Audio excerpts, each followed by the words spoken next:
Hi friends, मैं advocate Avinash नंदन शर्मा। दोस्तों, आज मैं बात करूंगा एक अच्छे वकील की 5 पहचान क्या हैं और इसके बेसिस पे ही एक अच्छे वकील का चुनाव भी किया जा सकता है, एक अच्छा वकील बना भी जा सकता है। दोस्तों, तो ये जानना बहुत जरूरी है 5 क्वालिटीज क्या हैं, वो 5 पहचान क्या हैं अच्छे वकील के।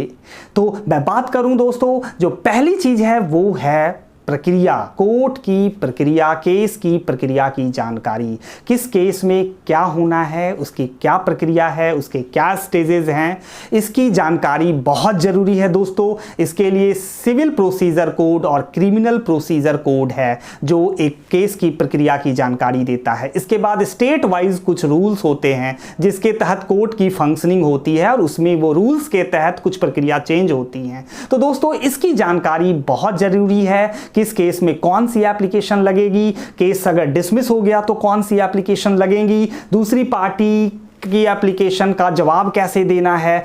इस तरीके से बहुत सी छोटी छोटी एप्लीकेशंस हैं। क्रिमिनल केसेस में भी एप्लीकेशन लगती हैं दोस्तों, सिविल केसेस में भी एप्लीकेशन पिटीशन फाइल होती हैं। तो इस प्रक्रिया को जानना बहुत ज़रूरी है, जिसके तहत क्रिमिनल केस में चार्जशीट फाइल हो रही है, एफआईआर दर्ज हो रहा है और बहुत सी चीज़ें हैं। तो आपको सिविल और क्रिमिनल या फैमिली कोर्ट, इनकी प्रक्रिया की जानकारी रखनी होगी। यही वो चीज़ें हैं जो आम लोग नहीं समझ पाते, तो उनको वकील की ज़रूरत होती है। दोस्तों, मैं बात करूं सेकंड एस्पेक्ट पे, वो है प्लीडिंग्स और ड्राफ्टिंग। एक अच्छा ड्राफ्ट, एक अच्छी राइटिंग, क्योंकि आपके केस की शुरुआत होती है एप्लीकेशन से, पिटीशन से, और इसी बेसिस पे केस की प्रक्रिया शुरू होती है दोस्तों। तो ड्राफ्टिंग, अब कोई भी पिटीशन फाइल होता है तो उसका जवाब फाइल करना है, जवाब का फिर जवाब आप दोगे। इस तरीके से अगर कोई भी एप्लीकेशन लगती है तो वहाँ भी राइटिंग है। इसे ही बोलते हैं ड्राफ्टिंग, इसे ही कहते हैं प्लीडिंग्स। और आप प्लीडिंग से बाहर नहीं जा सकते। प्लीडिंग्स स्ट्रांग होनी चाहिए, उसकी मजबूती ही आपके केस को मजबूत करती हैं दोस्तों। इसलिए ये बहुत इंपॉर्टेंट एस्पेक्ट है कि एक अच्छे वकील की पहचान है कि वो गुड ड्राफ्टिंग, अच्छी प्लीडिंग्स बनाना, उसके बेसिस पे आप अपने लैंग्वेज, अपने शब्दों को जब बनाते हो तो आपकी पहचान वही है। एक वकील की पहचान है उसकी ड्राफ्टिंग, उसके वर्ड्स, और उसने कितने सही तरीके से जो केस है उसको रिफ्लेक्ट किया है अपनी राइटिंग में, अपने लिखित एप्लीकेशन में। दोस्तों, ये बहुत ही इम्पॉर्टेंट है, मैं आपको बता दूं। उसके बाद जो थर्ड एस्पेक्ट है वो है आर्गुमेंट। आप बहस करना। अब सारी चीज़ें हो गई, प्रोसीजर सब कुछ पता है, और कौन सी एप्लीकेशन लगेगी, कौन से पिटीशन, कौन सी फाइल होंगी, सब कुछ पता है और आपने सब कुछ करा है। इसके बावजूद बहस होनी है। बहस 3 तरीके से, यानी 3 बिंदुओं पर चलती हैं। एक जज के साथ, एक कभी कभी दूसरी पार्टी के साथ, उनके वकील के साथ भी आप बहस में इन्वॉल्व हो जाते हो। और आप एक टाइम ऐसा होता है जब 2 वकील दोनों बोल रहे होते हैं और जज भी बोल रहे होते हैं, तो ये त्रिकोणीय मुकाबला भी कभी कभी कोर्ट में होता है दोस्तों।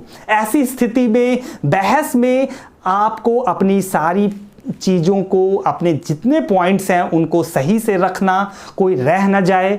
आप किस चीज़ को प्रायोरिटी देनी है, किसको आगे बढ़ाना है, किस पे ज़्यादा जोर देना है, ये भी एक कला है, ये एक आर्ट है, ये एक समझदारी है दोस्तों, जो आर्गुमेंट यानी बहस के साथ ये कला जुड़ी हुई है। अब मैं बात करूं दोस्तों चौथे पॉइंट की, कि आप उसके बाद अगर बहस भी अच्छी हो गई, ड्राफ्टिंग भी अच्छी है और केस की प्रक्रिया की भी पूरी जानकारी है, तो चौथा वो स्टेज क्या है? चौथे स्टेज में है जजमेंट, प्रेसिडेंस। आप अगर अपने केस को, आपका केस कोई एक्सेप्शनल केस नहीं होता कि आप अकेले खड़े हो ऐसे मुद्दों को लेकर या ऐसे फैक्ट्स को लेकर, कहीं ना कहीं पीछे किसी भी केस में ऐसे ही किसी मामले में हाई कोर्ट ने, सुप्रीम कोर्ट ने कहीं कुछ बोला होगा, आपके फेवर की बात होगी, आपके लीगल स्टैंड को क्लियर करने वाली बात होगी, तो आपको ऐसे जजमेंट कोर्ट को देने होते हैं। ऐसे जजमेंट्स बहस के समय, ऐसे जजमेंट्स की बात करनी होती है, उनकी लाइंस बतानी होती हैं, और कभी कभी उस पूरे जजमेंट की अगर वो आपके पक्ष में वो निर्णय है, जो सुप्रीम कोर्ट और हाई कोर्ट के किसी केस का निर्णय, तो उससे निर्णय को, उस जजमेंट को आप कोर्ट को देते हो। तो इस तरीके से आप अपने केस को स्ट्रॉन्ग करते हो। दोस्तों बहुत आसान है अंग्रेजी ड्राफ्ट कर लेना, और बहुत उससे थोड़ा इजी है आप खड़े होकर के बहस कर लो, क्योंकि आपकी मर्जी है, आपको बोलना है, फटाफट आप कोर्ट में बोल सकते हो कुछ भी।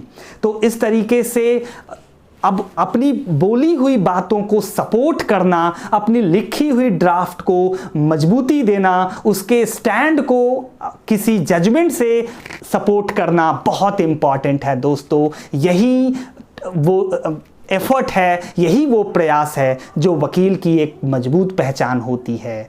और मैं आपको बताऊं, जजेज आपको रिकॉग्नाइज करेंगे, वो आपको एक पहचान देंगे, आपको तवज्जो मिलेगा कोर्ट में अगर आप जजमेंट साइट करते हो, क्योंकि वहां जज को भी एहसास होता है कि जजमेंट पढ़ने वाला इंसान, उनको समझने वाला इंसान ही जजमेंट साइट कर सकता है। तो इस तरीके से ये बहुत ही इंपॉर्टेंट एस्पेक्ट है। और पांचवें पॉइंट पे मैं आ जाऊं दोस्तों, जो लास्ट पॉइंट है कि भाई आपको सब कुछ पता है, सारी जजमेंट पढ़ी हुई है आपने, आपको ड्राफ्टिंग, आर्गुमेंट, सबकी जानकारी है। दोस्तों बहुत लोग होते हैं जो बहुत ज्ञानी होते हैं, बहुत नॉलेजेबल, बहुत लीगल चीज़ों की सारी जानकारी उनके पास होती है, लेकिन जो मेरा लास्ट पॉइंट है वो है application of law and facts. आपके तथ्य और कानून को उसमें अप्लाई करना, उसके साथ संलग्न करना, इन्वॉल्व करना। बहुत जानकारी है, लेकिन आपके पास जो केस है, आपके जो केस के फैक्ट्स हैं, अगर आपने उसको नहीं पढ़ा या उस फैक्ट्स में इन्वॉल्व जो सेक्शंस हैं, वो सेक्शंस कहाँ तक उस फैक्ट्स में को जस्टिफाई करते हैं, उस फैक्ट्स को कहां तक सही ठहराते हैं, क्या वो सेक्शन यहां बनता है, नहीं बनता, पुलिस वाले 2-4 सेक्शन लगा देते हैं। तो ये वकील की ड्यूटी है कि वो सेक्शन कितनी वैल्यू रखती है, वो जो हमारी तथ्य हैं, जो हमारा केस है, जो हमारे केस की जानकारी है, उसमें ये सेक्शन सही नहीं है, इस सेक्शन को हटाया जाए, या हमारे ऊपर गलत चार्ज लगा, उस चार्ज में डिस्चार्ज कराने की कोशिश होती है, और आपके जो फैक्ट्स हैं उस फैक्ट्स के तहत ये केस बनता ही नहीं है, इसमें इंटेंशन नहीं है। तो इस तरीके से नॉलेज को अप्लाई करना, नॉलेज को कि अपने केस, अपने तथ्य के साथ उन चीज़ों को देखते हुए समझना और कोर्ट को ये समझाना। दोस्तों सेक्शन को समझना, उस एक्ट को समझना, लॉ को समझना जिसके तहत आपको केस में खड़ा किया गया है, जिस सेक्शन, जिस कानून के तहत आज आप या तो सिविल कोर्ट में खड़े हो या आप क्रिमिनल कोर्ट में खड़े हो, वो कानून, वो नियम क्या आपके केस में कितना महत्व रखता है, आपके केस के साथ क्या वो नियम लागू हो रहे हैं, क्या वो सेक्शन आपके केस के साथ लगे हुए हैं, होने चाहिए, नहीं होने चाहिए, इसकी जानकारी बहुत ज़रूरी है ताकि आपके नॉलेज, आपकी ड्राफ्टिंग, आपकी समझ अप्लाई हो सके।